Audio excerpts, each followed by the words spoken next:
नमस्कार। Janaki FM 106 megahertz Janaki समाचार में अपने के स्वागत है। राजन से सुनल जाओ समाचार।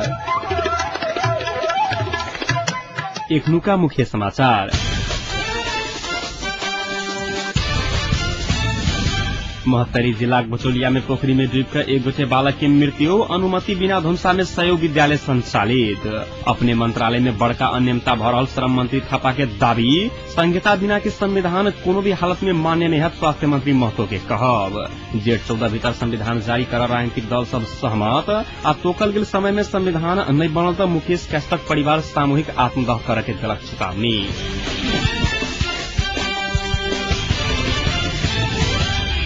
महतरी जिला भचौलिया में पोखरी में डूबकर एक गोटे बालक की मृत्यु भेल। मृत्यु होबला में भारतक मुदबनी घर भेल 9 वर्षीय साधन सहनी रहल जिला प्रहरी कार्यालय महतरी जनौलक। गर्मी के कारण पोखरी में स्नान कर गेल समय 81 डूबकर सहनी के मृत्यु भेल छल। सहनी भचौलिया 3 स्थित अपन मामा प्रमोद माझी के घर आयल छलैथ। लाश के पोस्टमार्टम क परिवार के जिम्मा लगाओल गेल पुलिस जनौलक।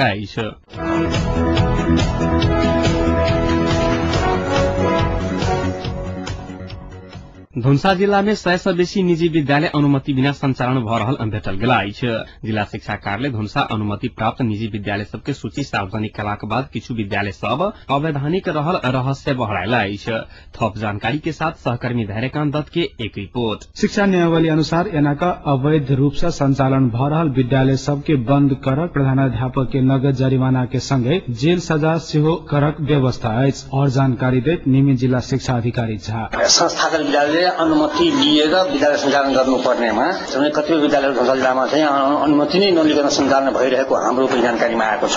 कारबाही पहिले हामीले स्पष्टीकरण दिएका छौं। जुन कुरा हामीले पायौं हामीले उसलाई हामी पत्र सोधेका छौं। हामीसँग एउटा विद्यालयको मात्रै जवाब आएको, सबै विद्यालय पुगेको छैन। त्यो आइसकेपछि त्यस्तो विद्यालय बन्द गर्ने, त्यसलाई खारेजी गर्ने वा तपाईको 6 महिना कैद र 1 साल जरिवाना गर्ने, त्यस्तो अनियमित काम गर्नेलाई यस्ता किसिमका व्यवस्था शिक्षा नियमले गरेको छ। अवैधानिक रूप से संचालित यही प्रकारक विद्यालय सब में अपन अपन धिया पुता के भर्ना नहीं करावल नियमित जिला शिक्षा अधिकारी झा आग्रह सेहो कयलनि। शैक्षिक सत्र के शुरुआत में जिला शिक्षा कार्यालय से विद्यालय सबक नाम सार्वजनिक कयला के बाद अभिभावक सब सेहो संभावित ठगी आ नोकसानी से बच रहल बतौलनि। जनकपुर नगरपालिका क्षेत्र में मात्र 50 टा विद्यालय माध्यमिक तह धरि दर्ता रहला के बादो ऐसा अधिक संख्या में विद्यालय सब में माध्यमिक तह धरि स्वीकृति प्राप्त रहल कहैत नया शैक्षिक सत्र के शुरुआत में प्रचार प्रसार में जुट गेल। जिला शिक्षा कार्यालय धनुषा के अनुसार धनुषा में अखन मात्र 168 टा निजी विद्यालय दर्ता रहला के बादो ग्रामीण आ शहरी क्षेत्र कक करीब 250 टा विद्यालय संचालन भ रहल अछि। शिक्षा कार्यालय से नियमावली के अनुमति लक विद्यालय सब आर्थिक तथा अन्य सुविधा उपयोग करवा लेल अवैधानिक रूप से क्रियाकलाप कर रहल शिक्षा कार्यालय जनौलक अछि। धैर्यकांत दत्त, जानकी एफएम, जनकपुर।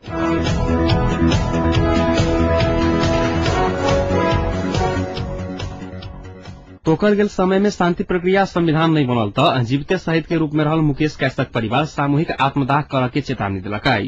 मुकेश कैस्टक बाबू कृष्णमान क्यास समय में शांति प्रक्रिया संविधान निर्माण नहीं भेल तो मुकेश जेहन जीवित शहीद सबके खून के अवमूल्यन हैत बतबैत समय में संविधान निर्माण नहीं भेल तो आत्मदाह कर के चेतावनी दिलनि। वो देश में किछ बन नहीं सकला बादो जनता गर्व करे वाला संविधान समय भीतर बन पड़ के मांग करैत संविधान नहीं बनल तो आत्मदाह कर के चेतावनी दिलक। संविधान नहीं बनल तो खून के नदी बहने शहीद सबके योगदान के समेत अवमूल्यन हाथ हुनक तर्क छलैन।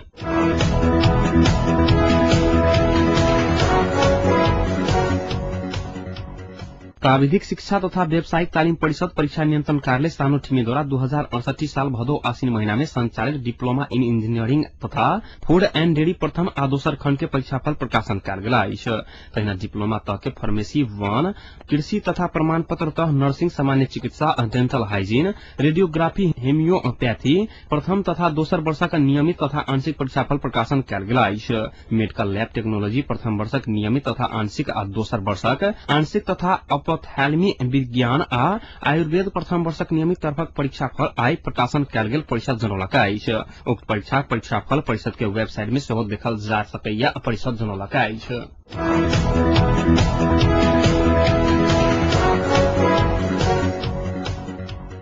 जनकपुर में आइस 10 दिनक उद्घोषण तथा पत्रकारिता तालिम शुरू भेला आइस। उद्घोषक संघ नेपालक संयोजन में जनकपुरक राजर्षि जनक कैंपस में तालिम शुरू भेला आइस। राजर्षि जनक कैंपस परिसर में एक कार्यक्रम के बीच नेपाल पत्रकार महासंघ धुनसाक अध्यक्ष रामआशीष यादव उद्घाटन करने आइस। कार्यक्रम में वरिष्ठ अध्यक्ष यादव युवा पत्रकारिता में दक्ष जनशक्ति के एखनो अभाव रहला कारणे ई तालिम फलदायी हेतु विश्वास व्यक्त करने छलाइत। तहिना नेपाल पत्रकार महासंघ धुनसाक कोषाध्यक्ष धैर्यकान्त दत्त देश में 4वीं अंक के रूप में रहल पत्रकारिता में दक्ष युवा पुस्ता के प्रदेश पर जोर देने छलखिन। कार्यक्रम में द एक्सक्लूसिव के संपादक अजय अनुरागी, रारावा कैंपस जनकपुरक पूर्व सभापति उमेश चौधरी सहितक व्यक्ति सब अपन अपन धारणा व्यक्त करने छलाइत।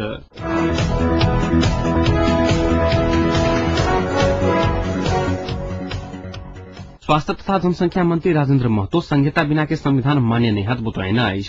सद्भावना पार्टी लिम्बुमान मुक्ति मंच के प्रशिक्षण तथा संगठन विस्तारक क्रम में धनकुटा पहुंचल मंत्री महतो संचारकर्मी सब संग बातचीत करत एखन संहिता सहित के संविधान निर्माण प्रक्रिया में षड्यंत्र भ रहल बतबैत एहि के विरोध में लागल सबके प्रतिकार कयल जायत बुतराइन छलाइत। वो संहिता सहित के संविधान जेठ 14 भीतर में आवन नहीं देव विभिन्न शक्ति सब षड्यंत्र कर रहल बतबैत संहिता नहीं हाथ कहनाई दिवा स्वप्न मात्र रहल दावी करने छलाइत। सामर्थ्य आ पहचान मिटाकर निर्माण कयल गेल संहिता कोनो भी हालत में मंजूर नहीं हाथ बतबैत मंत्री महतो पहचान सहित के संहिता वाला संविधानक नारा के संग देशक 75टा जिला में जायब बतौने छलाइत।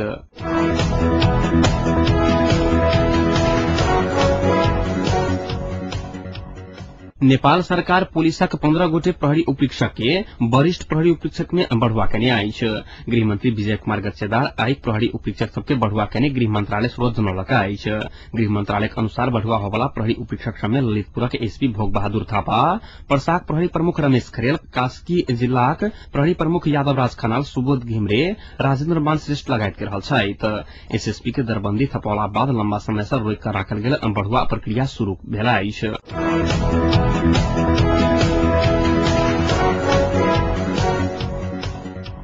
प्रक्रिया छोट कयल गेला बादो जेठ 14 गते भीतर संविधान जारी कर राजनीतिक दल सब सहमत भेला आइस। प्रधानमंत्री कार्यालय सिंहदरबार में आई बैसल सर्वदलीय बैसार में बाकी संविधान निर्माणक प्रक्रिया छोट कर संविधान संशोधन करे के सहमति भेला आइस। निर्धारित कार्यतालिका आ संवैधानिक व्यवस्था अनुसार गेला पर अब 49 दिन भीतर सब काज कर संभव नहीं है। अंतरिम संविधानक धारा 70 के संशोधन करे के संबंध में सहमति भेल बैसारक बाद एमाले अध्यक्ष झलनाथ खनाल जानकारी देने छथि।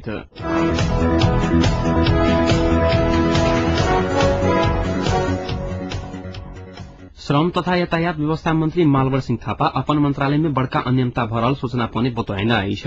आदिवासी जनजाति पत्रकार संघ रूपन्देही बुटवल में कहने कार्यक्रम में मंत्री थापा मंत्रालय में बड़का अनियमितता भरल अपने सूचना पाने बतौन आइस। आर्थिक अनियमितता के प्रमाण भेटल तो ठाम के ठाम कार्रवाई कर मंत्री थापा प्रतिबद्धता जनाउने छलाइत।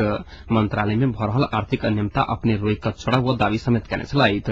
मंत्री थापा वैदेशिक रोजगारी के क्रम में समस्या में पड़ल बीमार आ घायल भकर फिर्ता भेल सबके लेल राहत कार्यक्रम लाओल गेल बतौने छलाइत।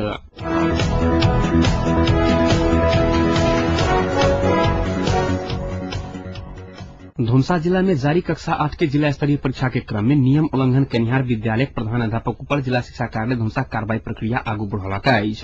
परीक्षा समिति के अनुगमन क्रम में नियम विपरीत काज करैत पकड़ल गेल प्रधान अध्यापक ऊपर जिला शिक्षा कार्यालय धुनसा कार्रवाई प्रक्रिया आगू बढ़ौने जिला शिक्षा कार्यालय जनौलक आइस। कार्यालय के अनुसार जनकपुरक Noble boarding school, Mithila Montessori boarding school, Tejpunj boarding school, ठेरा स्थित माध्यमिक विद्यालय आ धारापानी स्थित माध्यमिक विद्यालय के प्रधान अध्यापक ऊपर कार्रवाई प्रक्रिया आगू बढ़ाल गेल आइस। पहिल चरण में एहि विद्यालय प्रधान अध्यापक सबसे स्पष्टीकरण पूछल गेल कार्यालय जनौलक आइस।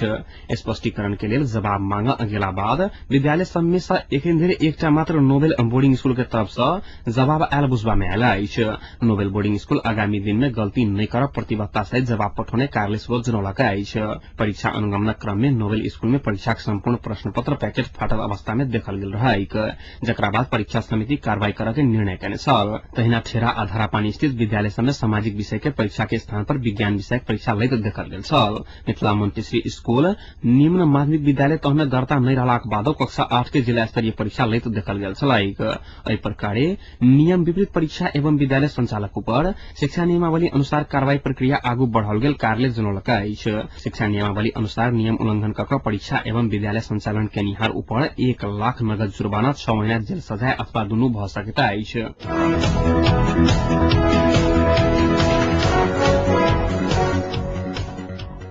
जनकपुर में काल्हि से अंतर्राष्ट्रीय मैथिल नाटक समारोह शुरू होब जा रहा है। युवा नाट्य कला परिषद यूनाप देउरी प्रवाहक आयोजना में शुरू होब जा रहा समारोह के उद्घाटन राष्ट्रपति डाक्टर रामवरण यादव द्वारा कर के कार्यक्रम छैन। समारोह में नेपाल तथा भारत सहित करीब दर्जन रंगकर्मी संस्था सहभागी भ रहल यूनाप जनौलका अछि। ग्रामीण क्षेत्रक रंगकर्मी द्वारा जनकपुर में संभवतः पहिल बेर एहि प्रकारक समारोह के आयोजन होब जा रहल बताओल गेल अछि। सुरक्षा के ध्यान में रखैत उद्घाटन सत्र में संचारकर्मी सबके कार्यरत संस्था परिचय पत्र तथा अन्य के आमंत्रण पत्र लकर कार्यक्रम में उपस्थित होबा के लिए आयोजक आग्रह केने अछि। नाट्य समारोह के कार्यक्रम उद्घाटन करबा से पहिने राष्ट्रपति यादव के काल्हि चारनाथ आंदुपट्टी क्षेत्र में नदी निरीक्षण कर के कार्यक्रम रहल जिला प्रशासन कार्यालय धनुषा जनौलका अछि।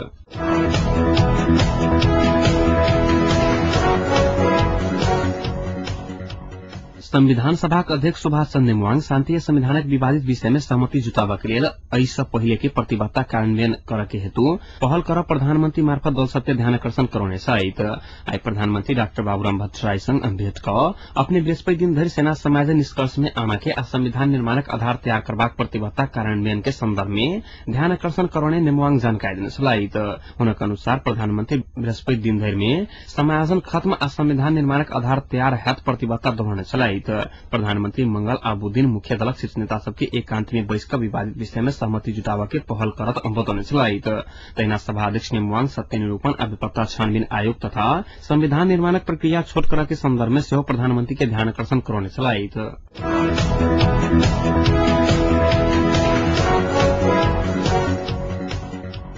नेपाली कांग्रेसक सभापति सुशील कोइराला कांग्रेसक नेतृत्व में राष्ट्रीय सहमति के सरकार बन के संभावना बढ़े जा रहा बताउने सहित आई बुटवल में कार्यकर्ता सम्मेलन के संबोधन करते वो कहने जे जेठ 14 भीतर में शांति या संविधान प्रक्रिया खत्म करबाक विकल्प नहीं छैक। पछिल्का बेर माओवादी शांति या संविधान पर उदासीनता त्याग करबाक संकेत देखाउने कहत कोइराला सहमति करब आ कार्यान्वयन नहीं करब माओवादी के प्रवृत्ति बाधक रहल आरोप लगाउने सहित माओवादी सर्वसत्तावाद सपना मात्र भेल कहत सभापति कोइराला लोकतंत्र के बदनाम करबा लेल माओवादी अपने अराजकता सृजना कर रहल आरोप लगाउने सहित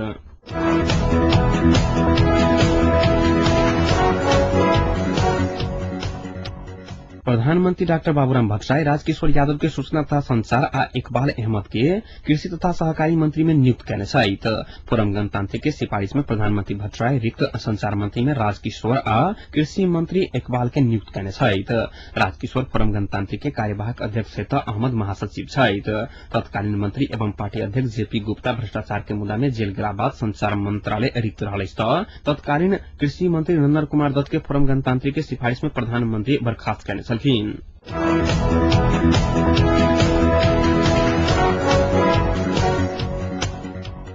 राजधानी के पब्लिक यूथ कैंपस कर्मचारी सब ओई कैंपस में अध्ययनरत नेपाल विद्यार्थी संघ के कार्यकर्ता सब पिटाई खेलका सीट चोरावन नहीं पाउने झोंक में नेवी संघ कैंपस इकाई अध्यक्ष लिखितेन्द्र श्रेष्ठ सहित टोली कर्मचारी सब ऊपर आक्रमण करने शुक्र दिन बीबीएस प्रथम वर्षक परीक्षा चल रहा समय नेवी संघ कार्यकर्ता अपना सबके परीक्षा हॉल में जाय देबाक मांग करने मुदा कैंपस प्रशासन अनुमति नहीं देलाक बाद वो सब कहीं कैंपस में जाकर कर्मचारी सब ऊपर आक्रमण करने विद्यार्थी आक्रमण से घायल कर्मचारी सबके एखन ठमेल स्थित मनमोहन मेमोरियल अस्पताल में इलाज भ रहा है। सीट चोरावन नहीं देने झोंक में विद्यार्थी सबसे पिटाई खेला बाद कर्मचारी सब आंदोलित होला एखन पब्लिक यूथ कैंपस में पठन पाठन ठप रहा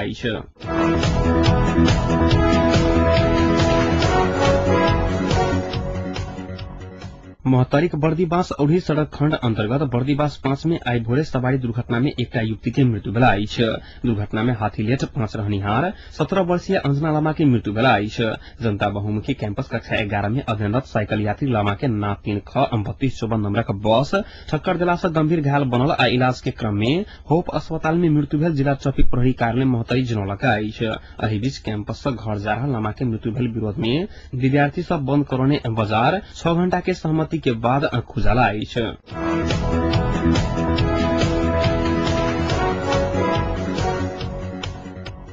एखन जनकपुरक तापक्रम 31 डिग्री सेल्सियस रहला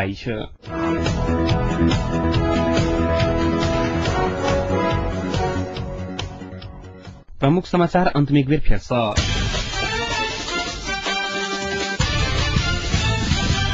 महोत्तरी जिला भटोलिया में पोखरी में डूबकर एक गोटे बालक की मृत्यु। अनुमति बिना धुम्सा में 100 विद्यालय संचालित। अपने मंत्रालय में बड़का अनियमितता भरल श्रम मंत्री थापा के दावी। संहिता बिना के संविधान मान्य नहीं है, स्वास्थ्य मंत्री महतो के कहब। जेठ 14 भीतर संविधान जारी कर राजनीतिक दल सब सहमत। आ तोकालीन समय में संविधान नहीं बनल त मुकेश कैसक परिवार सामूहिक आत्मदाह करे के दिलक चेतावनी।